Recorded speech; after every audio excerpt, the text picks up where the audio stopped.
everybody, and welcome back to the channel. And if you're new, you're so welcome. I'm Jane. My husband Michael is behind the camera. We're Brits. We're early retirees in our late 50s, debt and mortgage free, and living a thrifty, frugal and money saving life on a super tight budget here in Brittany in northwest France. And every Wednesday we open our home, invite you in for a mid-week money chat. Let's take a look at this week's topic.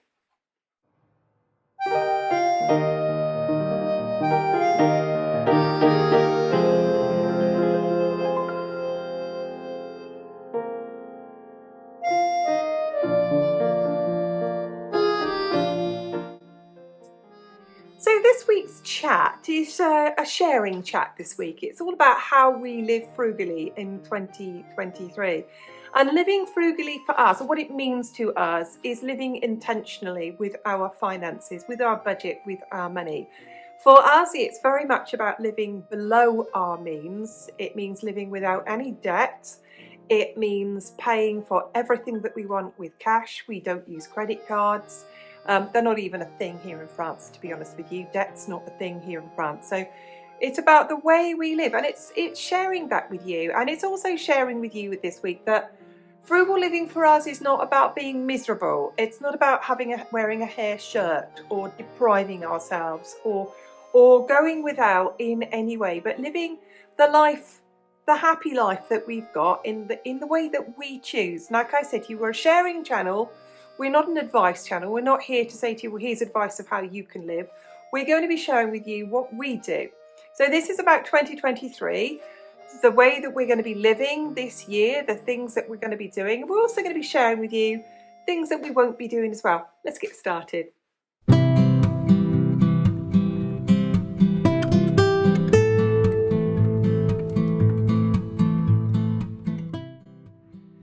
Well, the great big inescapable cost for all of us is the rising cost of food. And I thought I'd share something of my life with you. So where we live here in the countryside, in rural Brittany, it's a big agricultural area and lots of very small towns and villages all around there. There are no drive-thrus.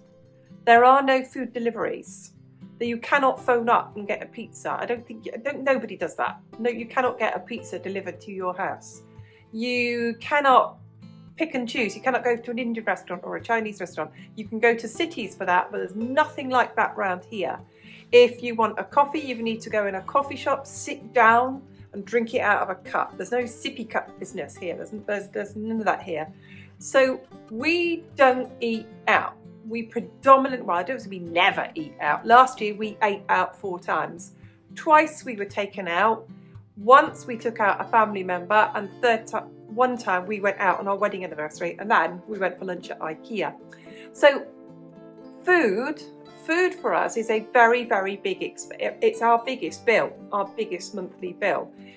We have to be careful with that because you can just go crazy because the food is delicious and it's wonderful.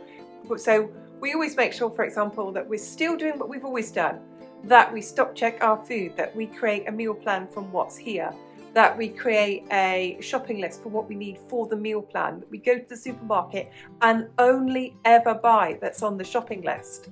So we're making sure that we stick absolutely to our food budget. And within a month, if we're under that food budget and we do want to, say in the summertime, buy an ice cream or a coffee, that's within our food budget. We don't have a food budget and an eating out budget. I don't eat gluten. It seriously disagrees with me, and there's no way I can go into a restaurant in France without knowing them very well on a very personal basis and getting them to do me an absolute favour to maybe cook something gluten-free for me. Normally, if you went into a restaurant in France and you wanted something off menu or different or anything like that, the answer is just plain no. Absolutely no. So, you're very, very limited if that's your circumstances, and it's very much mine. Also, we always look at things in, the whole cost in our budget. And if we were to go out and eat and spend 20 euros each, that's 40 euros for the 2 of us for maybe a 3-course lunch, then, we're looking at that. We're thinking to ourselves, well, that's 40% of our weekly food budget for one meal. So we're really, really careful with our food budget. 99% of the time we cook and eat from scratch at home, and I'm really happy to do that because I love cooking. We buy a percentage of our food each month from the local market, from local farm supplies, and we've got, so for example, a guy who I buy my vegetables off, he grows the vegetables, he's still got the dirt on his hands, he plants them, he digs them up, he harvests them, he brings them in his van, he sells them at the market. He's in the next village, and I buy vegetables from him pretty much every other week really throughout the year. So we're really, really careful with our food budget. We don't eat out. We're in a very, very old-fashioned rural community where the shops aren't open on a Sunday, where they shop for lunch, where they open at 9 and close at 5. And, you know, there's none of that thing of thinking like in the UK, oh, it's evening time, I fancy a bar of chocolate and a can of beer, I'll pop down the shop. You're not doing that. You're not doing that. So there's the first thing, how we save money on food and what we do here and how we live here. And we don't mind. We want to put that out there to people as well. It's our choosing. We're happy with it. We love sitting down and eating at our own dining table in our own home.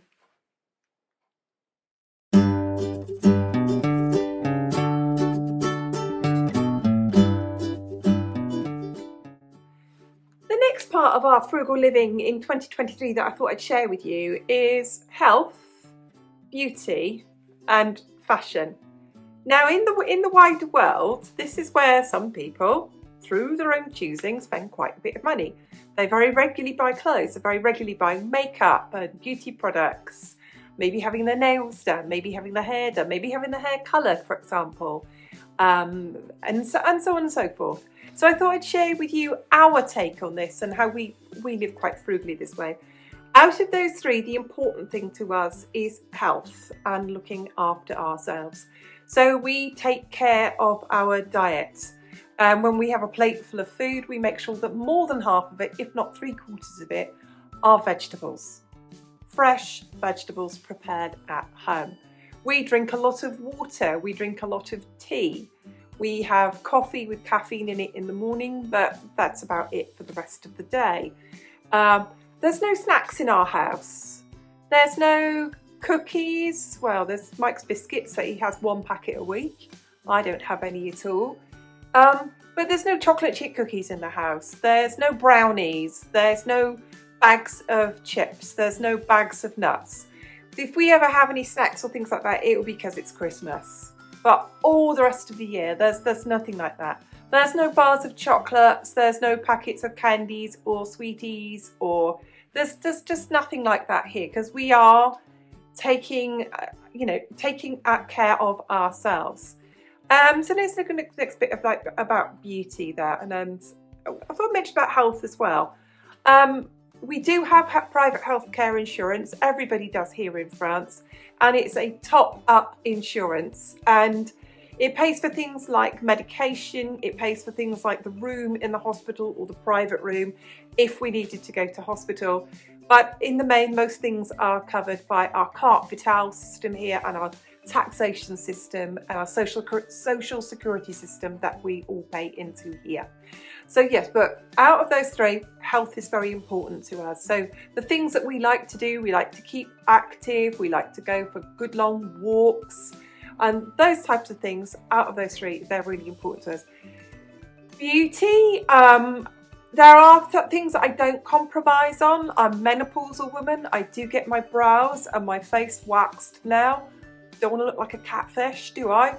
Don't want to look like that, ladies, do we? So I pay someone professionally to do that. Could I do it myself? Yeah. Do a really bad job of it. Do I pay someone? Yes. I put that into our discretionary spending. The other part of that we budget for are haircuts. People say, well, you could cut your hair at home. Yes. And I could do a really bad job of that. And along with the beard and the bad haircut, I'm not going to that route. Like I said, frugality is not about wearing a hair shirt for us. It's not what it's about.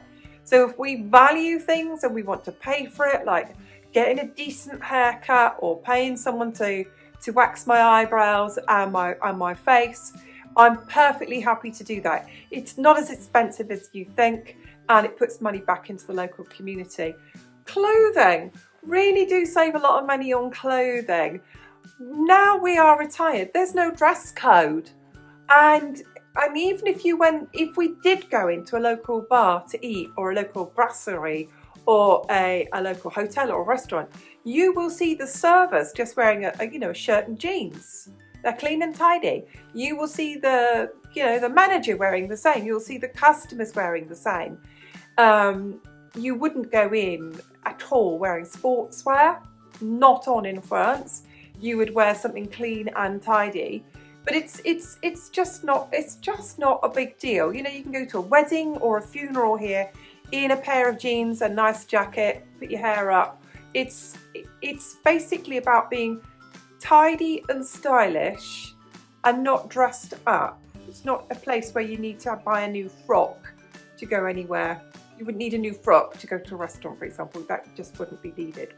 And most of the time, because we live in a rural area, we spend a lot of our time in the winter in Wellington boots, waterproof jackets, or walking boots. And this year is a complete no spend for clothes for us. We bought plenty of clothes last year. We really don't need any this year at all. So that's kind of our take on frugal living, on health and beauty and fitness. And another part of beauty here is that most of those big brands of skincare that you get all around the world, for example, CeraVe, for example, they're made here and they're really, really cheap. I mean, for years and years and years, I bought moisturiser from Lidl. I realised this winter how dry my skin was. Walked into a local pharmacy and a wall of different choices of moisturisers and things to choose from. Spoke to the pharmacist and said, very dry skin, and literally gave me something to try. And it was €10. It was €10 for a big thing of CeraVe, and seemed to be doing okay. No more dry skin. So that's about it. Antiperspirant, shower gel, facial wash. I mean, what's that? £5 a month. So not spending a lot on that. And another nice thing to share with you about living here in France is that as an aging woman, when I turn on the TV and the news, I've got really good role models of aging women. You can see they haven't got fillers, they haven't got the false eyelashes, they haven't got the Botox, they've got their own face, they've got their own wrinkles, they've got their own grey hair. You can see when they're wearing a short skirt, their legs aren't completely toned. They haven't been chased around by a personal trainer. They've got older women's faces and older women's bodies, and that's a great role model to have here. So there's our take on health, beauty and fashion, and what we do buy, and our frugal living approach to that.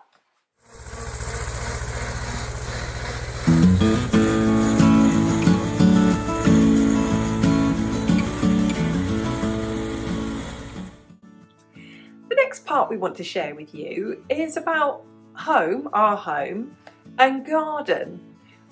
We live in an old Breton cottage, which was a sort of cottage in a quarry, and the land around us is 2.5 acres of land around us.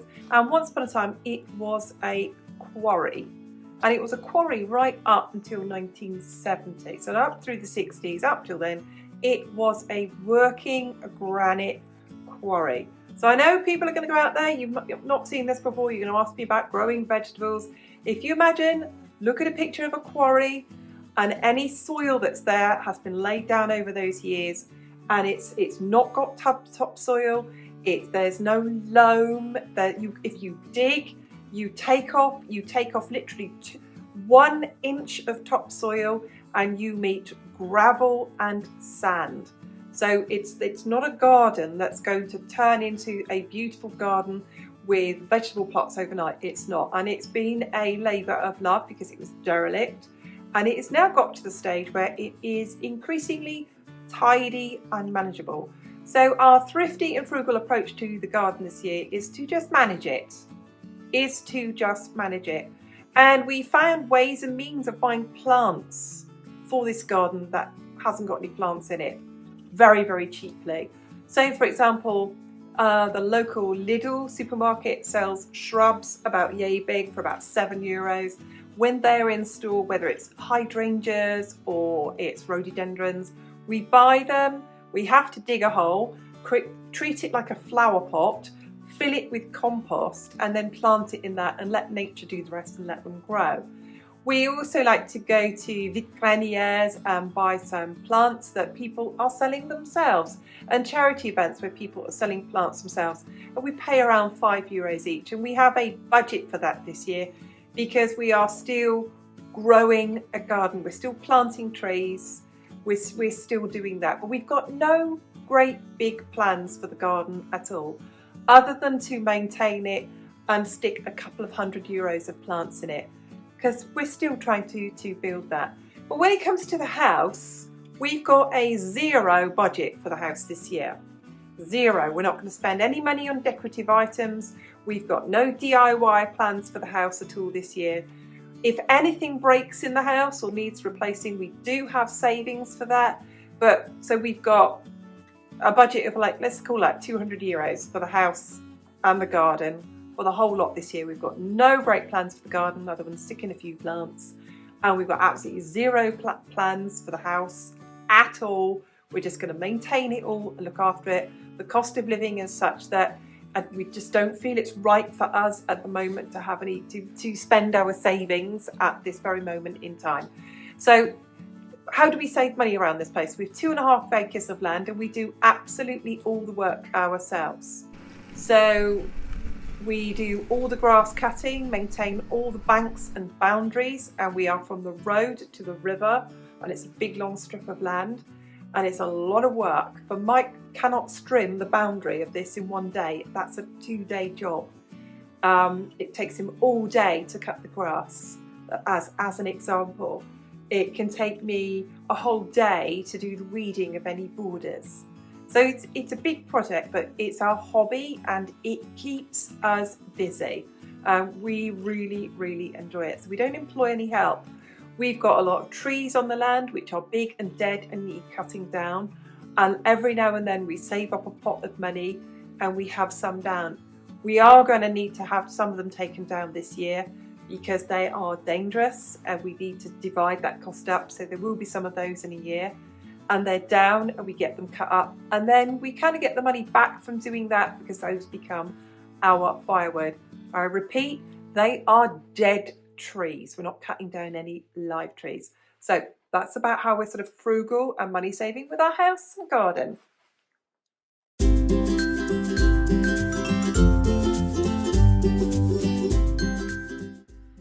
Now then, let's take a look at 2023 and bills and fixed costs.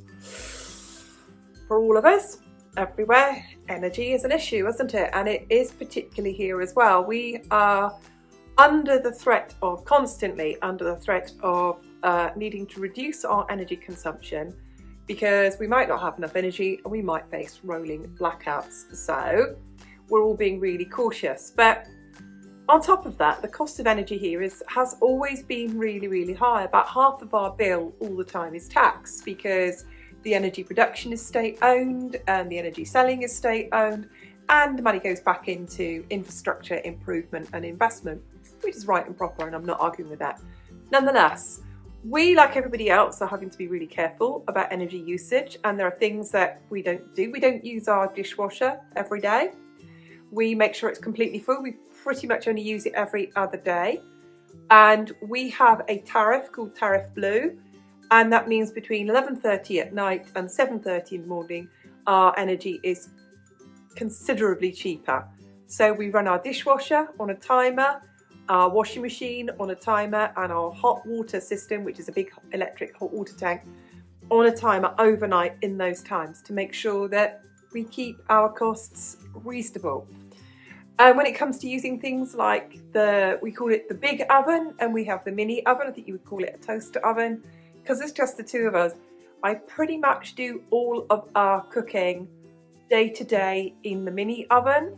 If I'm going to cook anything like a stew or a casserole, that's going to go in the instant pot because as a pressure cooker, it's using less energy. I also have a wood burning stove, which is also a cooker in our kitchen. And a lot of that is used, so if I'm going to be baking potatoes, roasting meats, baking a cake, anything like that in winter, that goes in the wood cooker. And we've been like that pretty much since we've lived here, but we are really on it now. We are really on it. I wouldn't ever switch my washing machine or dishwasher on in the daytime anymore. It's just, I'm just not doing it. Now, when it comes to heating costs, we only have wood here. There were so many trees that fell down that were cleared across our land that we've still got about 3 years worth of wood here. But if we were to buy the wood at the moment to heat from October right through to the end of April in the evenings, for example, we'd have to spend about €1,000 a year on wood, maybe 800 to 1,000. And we're already considering the fact that we will run out of wood at some stage in the future. And we would set up a sinking fund for that, and we would save into that €100 a month to pay for the wood in advance. So I'm looking through my notes here. So we don't have any central heating system, so we do not have to buy any gas. We don't have a big propane tank in the garden. We don't have an oil tank. We don't have a pellet system, anything like that. We spent all of our money when we renovated the house on double glazing and on insulation. So kind of what we're doing really with the running costs of our house is keeping on doing the same things. But energy, we are really, really mindful of that. Whereas once upon a time in the future, I might have used the tumble dryer once in a while, or I might have done 2 loads with the dishwasher in the day. Not anymore. Really, really careful about that. And we've had a price, the price has been kept down by the government throughout 2022 because of the cost of living crisis. It's not going to be kept down any longer, and in any time now, I think it's they say in the spring. When's that going to be? March. Our electricity prices are going to rise by 15%. So we're very wary of the fact that we've got these increases coming. We're also aware of the fact that insurances are going to increase this year. Even when we go on the price comparison websites, they're not looking as good as they used to in the past, and all of those costs are being passed on to us, the consumers, all of the time. So there we go, bills and fixed costs.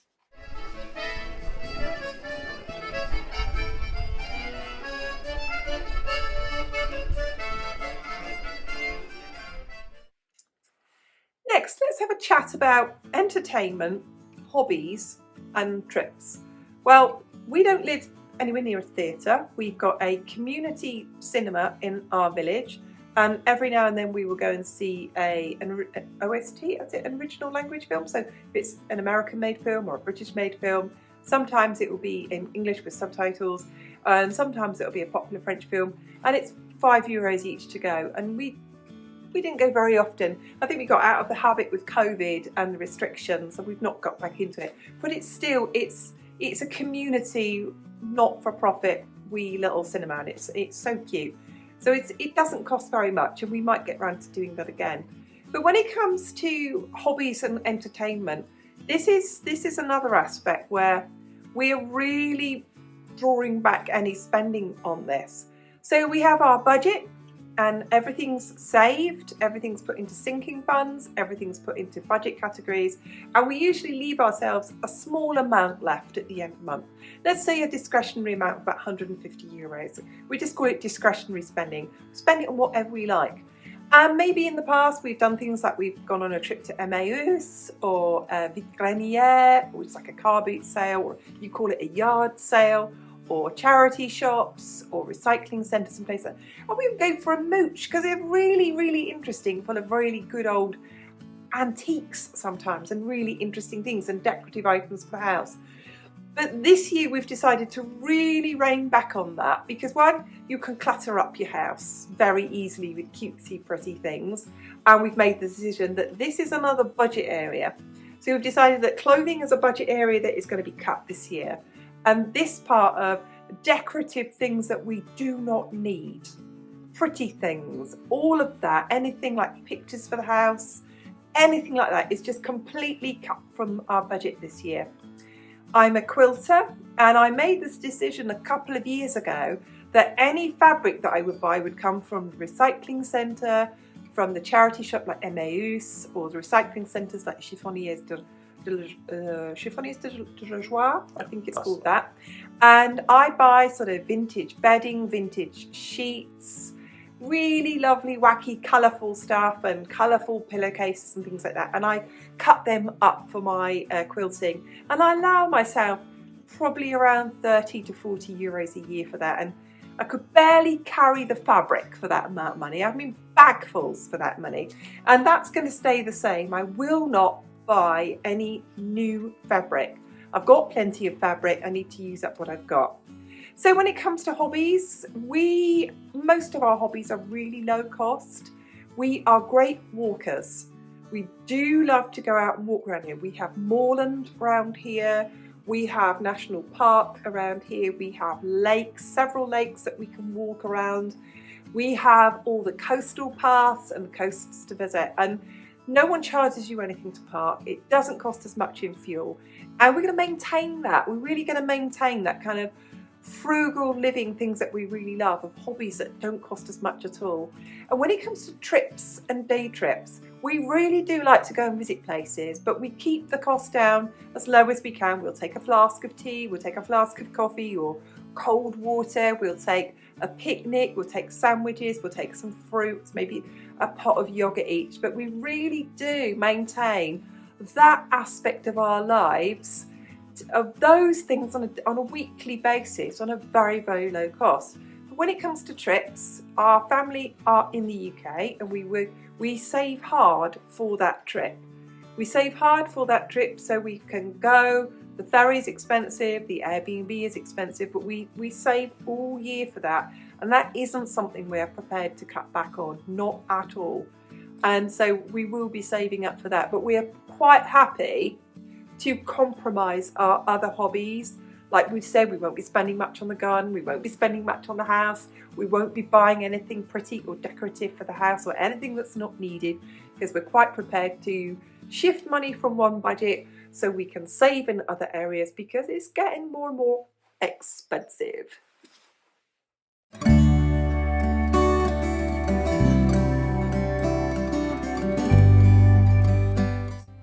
As I often say to you, I do like to be reflective, and when I think of this year that's coming up, this 2023, that we know here in France is going to be financially difficult. We are facing 30% increases in food. We are facing 15% increases in energy costs, if not more, if you have gas or oil or wood pellets. And we are going to have increasing in fuel costs for our car.